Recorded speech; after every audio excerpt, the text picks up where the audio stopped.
నొప్పి మాయం సర్జరీ దూరం ఆపరేషన్ లేకుండా మోకాళ్ల నొప్పులకు ఆధునిక చికిత్స ప్రాణ పెయిన్ క్లినిక్. ఇలా మీరు అంటే ఈ ప్రయాణంలో మీరు వ్యక్తిగతంగా మనుషుల్ని కోల్పోవడం, ఇంకా వంచనలు, మోసాలు, ఆర్థిక ఇబ్బందులు, స్ట్రగుల్స్, అన్ని రకాల షేడ్స్ చూస్తారు కదా సార్. జీవితం మీకు నేర్పిన మౌలిక సూత్రం ఏంటి? అంటే నన్ను నేను నమ్ముకోవాలమ్మా, అంతే. అంటే ఏమిటి? అంటే నువ్వు చేసే పనిని ఆ నమ్మకంతో చేస్తే రిజల్ట్ ఎప్పుడైనా కానీ పాజిటివ్గా నీకు వస్తుంది. No problem. నేనే సాక్ష్యం దానికి. నాకు ఎప్పటికైనా పాజిటివ్గా నాకు వస్తుందని నా నమ్మకం. ఆ డౌట్ ఉన్నప్పుడు రాదు. కరెక్ట్. నేను దాని మీద ఉంటా. చాలా మంచి మాట చెప్పారు. ఇప్పుడు అప్పటికి ఇప్పటికీ ఇండస్ట్రీ బాగా మారిపోయింది కదా సార్, సినిమా పరిశ్రమ. అంటే పరిసరాలు మారిపోయినాయి, పద్ధతి మారిపోయింది, బట్ రిలేషన్ అన్నది అలాగే ఉంటాయి. అవి ఇంకెవరెవరు సార్ మీ స్నేహితులు ఇండస్ట్రీలో? బుల్లితెర చాలా మంది ఉన్నాం. ఇప్పుడు ఆ బ్యాచ్ అంతా అలాగే. అంటే మీరు ఖాళీ టైం దొరికినా, మీ ఇంట్లో మంచి శుభకార్యం జరిగినా, లేదో కష్టం వచ్చినా ఎవరు చెప్పుకుంటారు? ఉన్నారు 5-6 మంది ఫ్రెండ్స్, మంచివాళ్ళు, ఇండస్ట్రీకి సంబంధించిన వాళ్ళు కాదు. ఉన్నా ఇండస్ట్రీలో. ఇంకా బతికే ఇక్కడ అయినప్పుడు చావే ఇది కదా. వీళ్ళే వాళ్ళతోటే ఎక్కువ. వాళ్ళల్లో అంటే ఆడపిల్లల్లో సనా బాగా దగ్గర ఉంటుంది, మేఘన ఉంటుంది. చాలా మగపిల్లలు సమీర్ కానీ, హర్షవర్ధన్ కానీ, ప్రభాకర్ కానీ, అశోక్ కుమార్ కానీ. అశోక్ కుమార్ గారు తెనాలి రామకృష్ణ సీరియల్ వచ్చినప్పుడు ఒక సెన్సేషన్. అవుట్. నాగేశ్వరరావు గారికి అసలు టెలివిజన్ రంగంలో ఫస్ట్ ఫ్రెండ్ అతనే. కానీ నాగేశ్వరరావు గారు ఎలా అయితే పెద్ద తెర మీదో, ఈయన చిన్న తెర మీద, బుల్లి తెర మీద అశోక్ కుమార్ గారు అనేవారు కదా సార్. అది ఏదో ఒక బాడీ లాంగ్వేజ్ లో ఇమిటేట్ చేసేవాడు.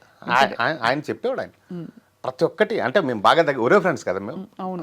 అంటే అన్నయ్య అంటాము, బాగా దగ్గర. ఆయనకి ఫస్ట్ ఫ్రెండ్ ఇతనే, అశోక్ కుమారే. తర్వాత మేమంతా దగ్గర అయ్యాం. మేము ఎక్కువ నమ్మకం తెచ్చుకున్నాం ఆయన దగ్గర. అవును. సో చిన్నప్పటి నుంచి సార్ మీరు పెరిగిందంతా ఏ ఊరు? ఇక్కడేనమ్మా, హైదరాబాద్. పుట్టింది కాకినాడ దగ్గర గురజనాపల్లి అని. తాతగారు వాళ్ళది రాజోల తాలూకా కేసినపల్లి. చదువు అంతా కూడా ఇక్కడేమ్మా. ఎలిమెంటరీ చిన్నతనం స్కూల్ అక్కడ, మిగిలినంత ఇక్కడ. AV school, AV college, Bhadrika college, Ramachandra college, Hindi Mahavidyalayam. మీ కుటుంబం సార్? 4 అన్నదమ్ములమ్మ మేము. నేను లాస్ట్, ఒక సిస్టరు. అందరు ఇక్కడే ఉన్నారు. భార్య, 2 పిల్లలు. పిల్లలు ఈ రంగంలోకి వచ్చారా? అంటే సింగింగ్ ఉంది నీలా. పెద్ద పాప ఆటోమొబైల్ ఇంజనీర్, అమెరికాలో ఉంటుంది, డెట్రాయిట్. అతను కూడా, అల్లుడు కూడా ఆటోమొబైల్ ఇంజనీర్. ఆ అమ్మాయి పాటలు పాడుతుంది. చిన్న పాప హోమియోపతి డాక్టరు, చిన్నల్లుడు అడ్వకేట్. అందరూ చక్కగా సెటిల్డ్, బ్యూటిఫుల్గా, హ్యాపీగా, హాయిగా. మీరు చేస్తున్న ఈ మనం సైతం కార్యక్రమాలు చూసి వాళ్ళు గర్వపడుతూ ఉంటారు డాడీ. అవును, కానీ వాళ్ళని ఎక్కువ ఇన్వాల్వ్ చేయని వాళ్ళకి చెప్పను. వాళ్ళు తెలుసుకోవడమే ఫ్రెండ్స్ ద్వారా. నేను ఏది చెప్పను, నా వైఫ్ కూడా ఏది చెప్పను. మెట్లు ఎక్కుతున్నప్పుడు క్లోజ్. అంతేనా? ఏం మాట్లాడుకుంటారు ఇంట్లో? ఈ సినిమాలు ఏముండవు. నా ప్రొఫెషన్ గురించి ఉండదు అసలు. ఏం మాట్లాడతారు మరి ఇంట్లో? కామన్గా ఇష్టమే మిగిలిన కార్యక్రమాలు ఉంటాయిగా, అంతేగా. ప్రొఫెషన్ గురించి అంటే ఇందులో ఎక్కువ కష్టాలు పడటం ఎప్పుడైతే ఎక్కువ ఉందో నేను చెప్పేవాడిని కాదు. అంచేత అది మెయింటైన్ చేశాను, స్విచ్ ఆఫ్. నాకు ఇంకా మీ 98 లక్షలు ఎలా వస్తాయని ఆ రోజుకి ఇప్పటికి అది బహుశా ఐ థింక్ కొన్ని కోట్లు, ఎన్నో కోట్లు అయ్యేది. చాలా దారుణం. ఆ వంచిన వాళ్ళు ఎలా నిద్రపోతున్నారో కంటి మీద. వాళ్ళకి ఇప్పుడు చూస్తున్నప్పుడు అర్థమవుతున్నాయి ఎవరిని అంటున్నారు మీరు? 100%. వాళ్ళు వచ్చి ఇప్పుడు మీతో వాళ్ళంతా నా చుట్టూనే ఉన్నారు కదా, నా దగ్గర ఉన్నారు. చాలా భరించి అయితే మీరు సహనంతో నడిపిస్తున్నారు సార్. ఏంటి, వాట్ ఈస్ యువర్ విజన్ మనం సైతం ఇంకా పెద్ద చేయాలంటే?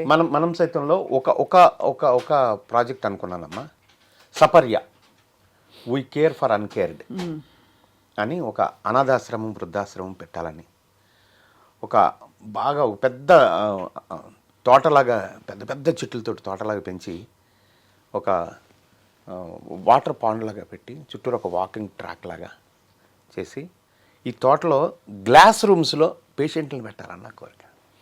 ఆ తోట కనిపిస్తూ ఉండేలా. అంటే అతనికి పక్షి, నీళ్లు, మనిషి కనపడి తను బతికే ఉన్నానని, బతికినంతకాలం అనుకోవాలని. అది ఎందుకంటే వృద్ధాశ్రమాలు అంటే నేను చూసిన ప్రపంచం వరకు ప్రపంచం అంతా నేను చూసింది మాత్రం చాలా దారుణంగా ఉన్నాయి. ఏ వ్యక్తి అయినా అంటే కరోనా కంటే భయంకరమైన వ్యాధి ప్రతి మనిషికి వచ్చేది ఒకటే, వృద్ధాప్యం. బో అనివార్యమైన వ్యాధి చావుకు ముందు వస్తుంది అది. ఏ వ్యక్తి అయినా లేచి తనంతట తాను బాత్రూమ్కి వెళ్లకుండా అక్కడే బాత్రూమ్ చేసుకుంటే 2 గంటల్లో రోడ్డు మీద వేసేస్తున్నాము. ఆ రోడ్డు పేరు వృద్ధాశ్రమం అంటున్నాము.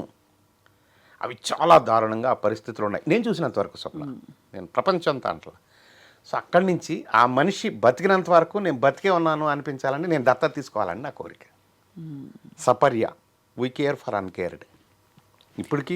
ఇప్పుడు హీరో శివాజీ ఒకసారి నాకు 5 లక్షల రూపాయలు ఇచ్చాడు కరోనాలో పంచమని. నేను ఇంకో 3 లక్షల రూపాయలు వేసి ఒక అంబులెన్స్ చేయించా, ఒక బండి కొని. అలాగే ఒక అంబులెన్స్ తిరుగుతుంది. అలాంటి అంబులెన్స్లు ఇవన్నీ కూడా మనకు ఉన్నాయి.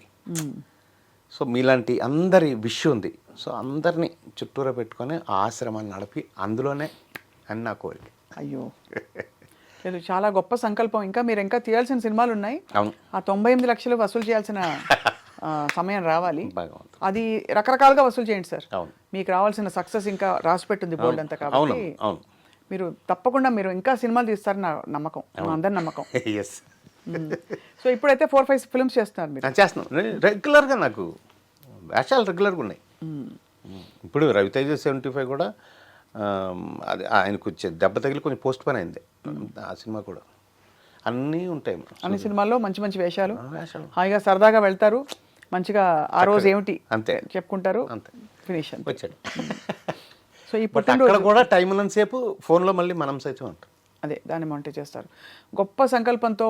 అంటే మీరు ఎందుకు ఇలా ఆలోచన వచ్చి తలంపు వచ్చి మొదలుపెట్టారు? ఎందుకంటే ఇది ఒక మహాసముద్రం సేవ అనేది. అవును, ఎక్కడ ఎంత చేసినా ఏముందిలే అని అనిపించే అవకాశాలు ఉంటాయి. కానీ లేదు, అలా కాదు, చిన్న చేసినా మంచిది, వాళ్ళ జీవితాలకు మార్పు వస్తుంది అని నమ్మి మీరు కొనసాగిస్తున్నందుకు మీకు నమస్కారాలు. ఈ సెప్టెంబర్ 22 మీకు అద్భుతమైన పుట్టినరోజు. ఈ పుట్టినరోజు నుంచి ఇంకా మరొక మలుపు రావాలని మేము మనసారా ప్రార్థిస్తున్నాం. కాదంబరి కిరణ్ గారు, తల్లి నా పుట్టినరోజు కాదు, మనం సైతం పుట్టినరోజు. మనం సైతం పుట్టినరోజు. Okay, right. మీరు అంటే అదే రోజు మొదలెట్టారు కాబట్టి మీకు అదే కావాలనే, అదే అంటే నేను ఉన్నా లేకపోయినా చరిత్రలో మనం సైతం అయితే ఉంటుందనే ఉద్దేశంతో. తప్పకుండా సార్. మీరు ఐ థింక్ ఇది ఇంకా బాగా పెద్దగా మీ యాక్చువల్లీ పుట్టుక రహస్యం అంటారు కదా, అది మీరు తెలుసుకునే సేవా కార్యక్రమాలు మొదలుపెట్టారు. అది తప్పకుండా సేవ కాకుండా అది బాధ్యతగా మారుతుంది అందరికీ అని కోరుకుంటున్నాను సార్. అవును, థ్యాంక్ యూ అమ్మ, థ్యాంక్ యూ వెరీ మచ్. నువ్వు కూడా మంచి మనసుతోటి దీవించావు. నువ్వు మంచి అమ్మాయివి. ఆ బిడ్డ పెరగాలి మనం సైతం, అంతే, అదే కోరిక. Thank you so much sir. నమస్కారం తల్లి.